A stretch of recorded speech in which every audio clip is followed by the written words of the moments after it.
So earlier this week, I talked about the fact that a new poll came out in Georgia showing that of all the potential Republicans who could be running for the Senate seat next year that is currently held by Democrat John Ossof, Marjorie Taylor Greene polled the worst.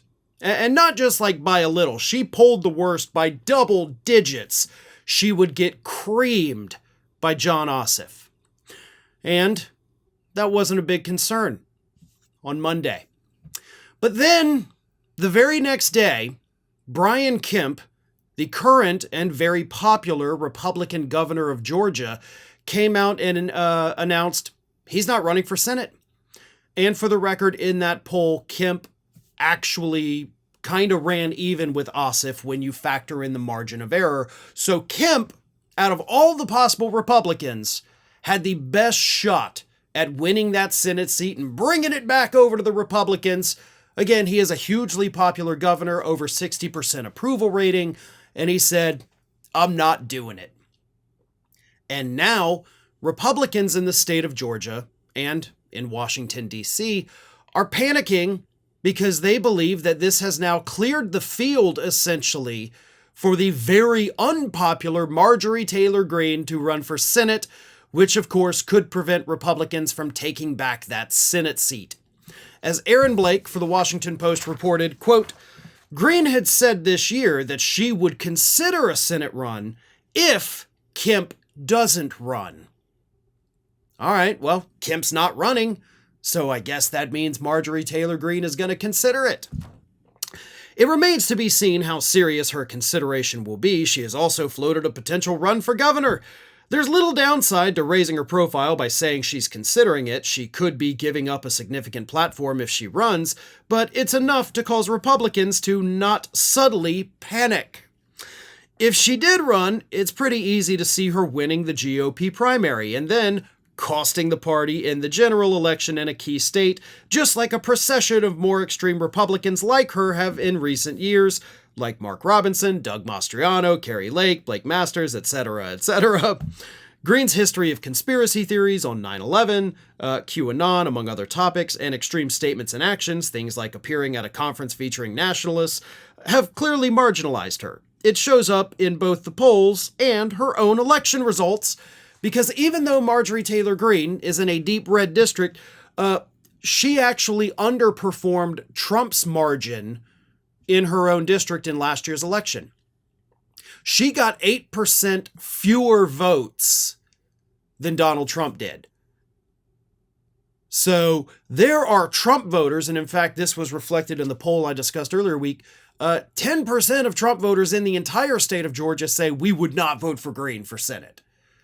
So even the people who like Trump, these MAGA people, are like, yeah, we love Trump, but that's a step too far over here with Marge. We would not vote for her. So yes, Republicans are panicking, and they have very good reason to panic.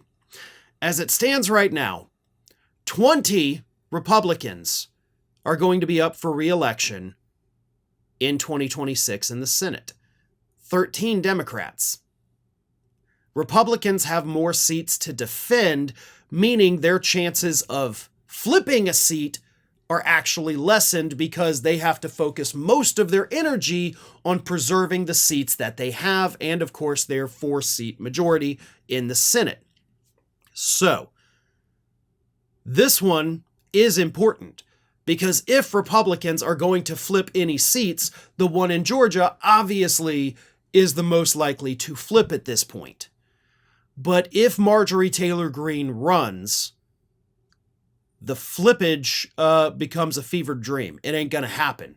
The voters are already telling you it's not going to happen. The Trump supporters in the state are telling you it's not going to happen. So Greene as a candidate, her name on the ballot is DOA.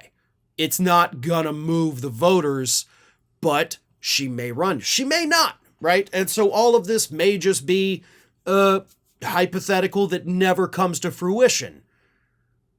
But again, and I cannot stress this enough, the overall point here is that even though Marjorie Taylor Greene may be one of the most recognizable members of the House of Representatives, even though she's from a tiny district in Georgia, Even though she may be in the media more than anybody else, she may have the loudest mouth, those things do not equal popularity.